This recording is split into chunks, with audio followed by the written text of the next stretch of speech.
Сайн байцгаана уу? Энэ өдрийн мэндийг хүргье.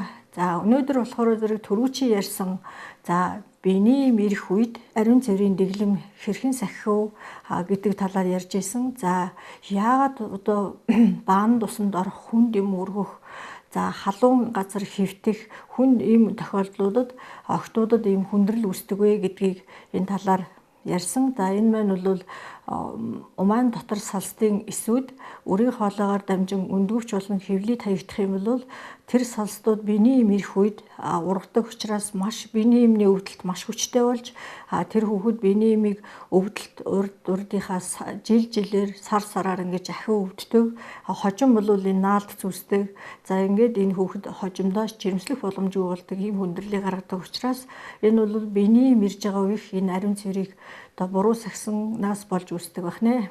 За дээрэс нь болохоор зэрэг одоо биений эмэрлээ. За биений эмэрлээ гэж ил тооцох юм бол 10-аас 10 наснаас эхлээл биений эмэрс өдрөөс эхлээл тухайн охинд өндгийс боловсрсон байна гэсэн үг. За өндгийс боловсрсон байна гэдэг чинь энэ хүүхэд жирэмсэн болно л гэсэн үг. Бэлгийн хавьтал орхол юм бол энэ хүүхэд жирэмсэн болно. Гэтэл хүүхдүүд маань анх одоо бэлгийн хавьталд орохдоо юу гэж боддгоо гэхээр зэрэг одоо энэ хайртай хүүдээ одоо өөрийгөө илэрхийлээд өөртөө хамгийн хайртай байгаагаа илэрхийлж байгаа нь би эргэтнээрээ бэлгийн хавьталд орох нь зөө гэж бодсноос болоод энэ бол маш том алдаа байдаг. 10, 11, 12 настай хүүхдүүд бэлгийн хавьталд ороод жирэмсэн болчдөг. Нэг л удаа бэлгийн хавьталд орсон гэтэл жирэмсэн болдог. Дээрээс нь бэлгийн хавьталд орохоос гадна бэлгийн замын халдварууд тусдаг. Тийм учраас энэ бол одоо 19 нас хүртлээ бол болж өгвөл одоо хичнээн хайртай байсан ч гэсэн амьдрал эхлэмээр байсан ч гэсэн энэ хүүхдийг энэ залуу одоо ирэх хүүг хайртай хүүгээ алдахгүй тулд бэлгийн хавьталд орохоос өөр арга байхгүй гэж бодсон ч гэсэн энийг үл дэвчгэл ёстой.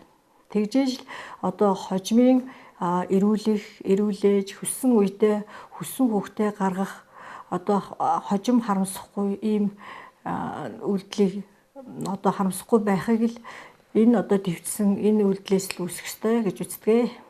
За хөвгүүдийн хувьд бол одоо эхний бэлгийн хавьтлыг одоо 10 наснаас 19 нас 10 нас гэж эхлэхдээ хөвгүүд ихэнхдээ яадаг вөхөр зэрэг одоо гэртээ одоо орондоо нойтон зүй тавьж одоо үүсдэг. За энэ үед бол бэлгийн дуршил бол маш хүндэр байдаг. За 10-аас 12, 14 настай хөвгүүд бол бэлгийн боловсрол маш эрчимтэй явдаг учраас энэ үедээ бол бэлгийн хавьталд орох одоо хөвгүүдээр хоорондоо нийлж орох юм сонирхол их байдаг.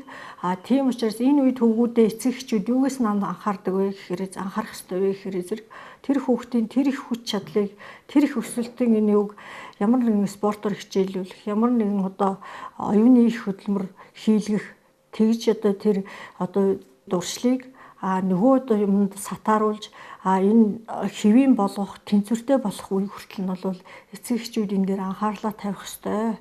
Түүнээс бол бэлгийн дуршил одоо үүссэн энэ чинь зүгээр л нэг бэлгийн хавьталд ороод тохиолдлын хавьталд орохдоо бэлгэвчгүй орчих юм бол тэр эмэгтэй нь өрөвсөлтэй хүн байх юм бол тэгэл ямар нэгэн өрөвсөл өвчин тарагч болчдөг. Өөрөө бол зовиргүй хэрнээ хавьцсан хүм охтууд найз охин эхнэр болох хүндээ тэр дараагийн өрөвсөл өвчнийг тараагаад байдаг учраас хөвгүүдийн үед бол анхны бэлгийн хавьтал ер нь бол эхнэртэй болоод хүүхд гарган гарахтлаа дандаа бэлгэвчтэй байх нь хамгийн сайн хамгаалалт болдгоо. За ер нь бол бэлгийн хавьтлыг одоо хүмүүс одоо жишээлбэл бид нар ингээд эцэг эхчүүд энэ хүүхдүүд ингээд бэлгийн замын халдвар тусаад байна, өсвөр насны жирэмсэлт их байна, тэмбүү их байна гэж яриад байдаг. Гэтэл хэрхэн яаж хизээ тэр хүүхдүүдтэйгээ ярилцах ёстой тухайга бид нар одоохондоо сайн мэдэхгүй л нөгөө яг ингээд тоо баримт дурдаад байгаа болохоос биш. За яг ингүүл ингээ хамгаалчих нь шүү гэдгийг бол одоо хэлж өгч чадахгүй л байгаа л да.